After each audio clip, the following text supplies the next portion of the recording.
Welcome everyone to the B Knows Real Estate Show, and I'm with my man, the game changer, Mr. Mac Humphrey. Always good to be here. And when you come through the door, I get excited. I really do. Because Man, it's fun doing these though. I really it's fun. It's fun that we get to talk and educate. educate, educate. Educate, man. Knowledge is Educate. power. Yes, it is, Knowledge is power, man. man. Knowledge is power. And today's message is real, and It I'm loving it. So well, let's jump right into it, man. One of the things we want to talk about, what does it take to get a home? Some of the misconceptions. What's the main things that what it really takes to get a home? So, yeah, from my instance, you first thing which you need a job, man. you need You, sometimes. you need a job. You need a job, and you need money.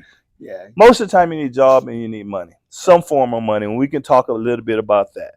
So, money and a job, but it's some other things that I want you to talk about.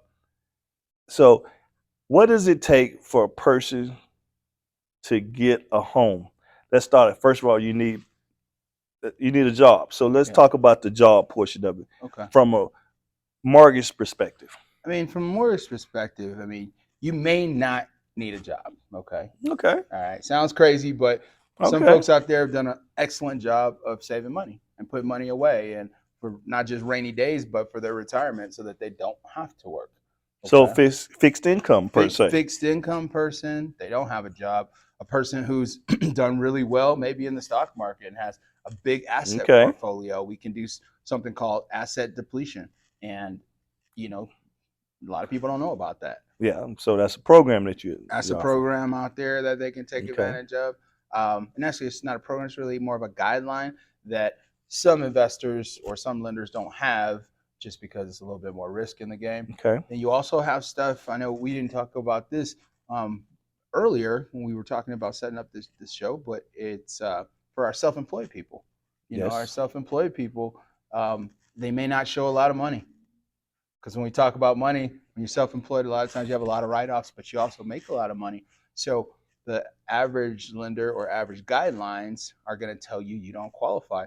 Well, there's programs out there that we have where we don't have to use that. We Yeah. can I show had that. a perfect example. I had a client.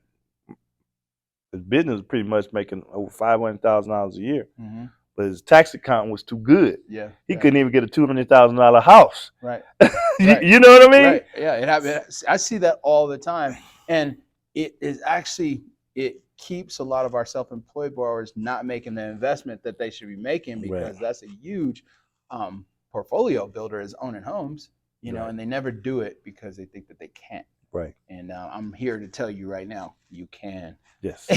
What other options do people out there that have? So, I mean, I know someone just getting out of college. Talk about that. That's another good one because again, what we're talking about is those misconceptions on this show is when you just get out of college, one of the best things you could possibly do is buy a house because rents are constantly going up and all these different things, and we can get more into that later. But the fact of the matter is if you have a job, when you come out of school, you don't have to have that job for 2 years.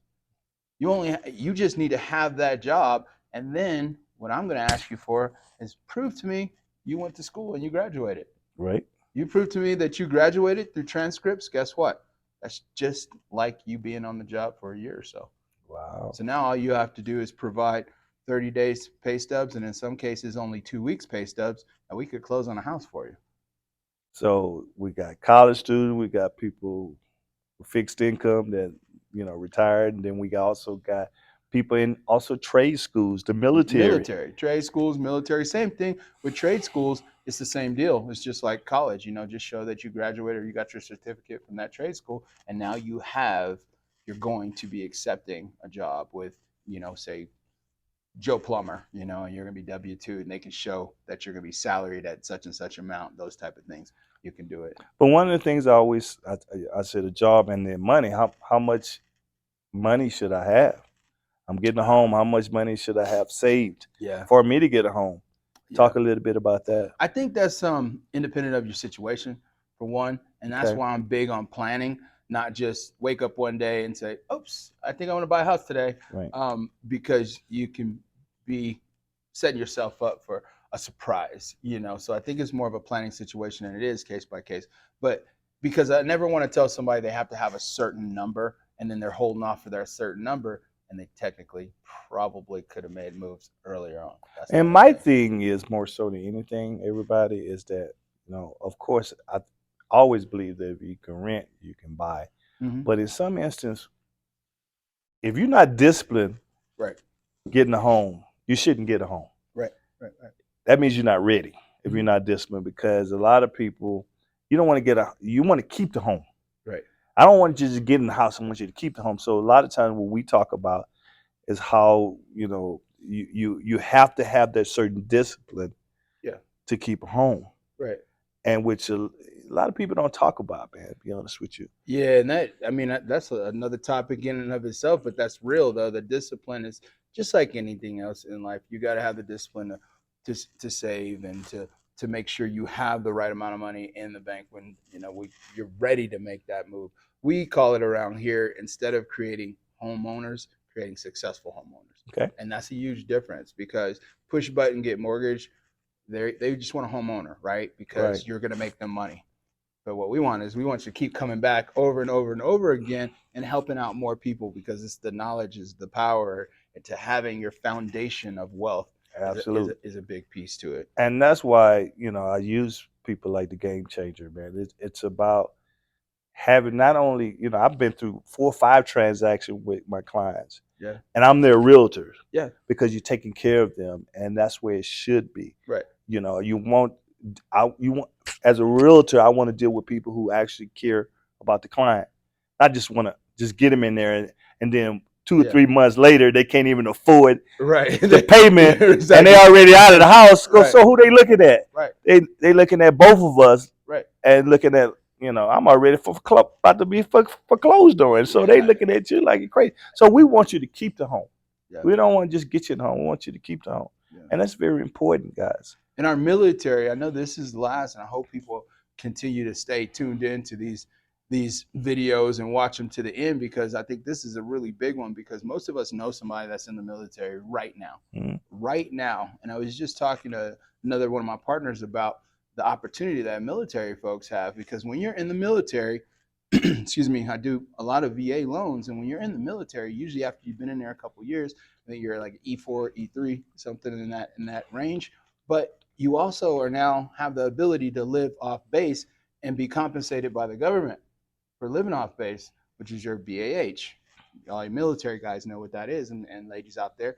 And we want to thank you for your service, but the government is thanking you for your service every single day by Wow. saying, hey, we're going to give you this certain amount of money to pay your housing expense. Well, I can use that housing expense to qualify you for your loan. Okay. So now you have the government, which you're working for, paying for your home.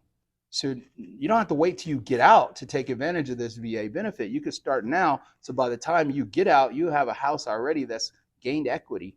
And now you're talking about buying maybe your second or your third home. So there's so much education around the military piece that, that's for another show. But there's huge opportunity there for us, our Absolutely. military folks. And please, anybody that's watching this, pass this on to anybody you know in the military, because I get frankly tired and really sad of running into people that never took advantage of their military benefit.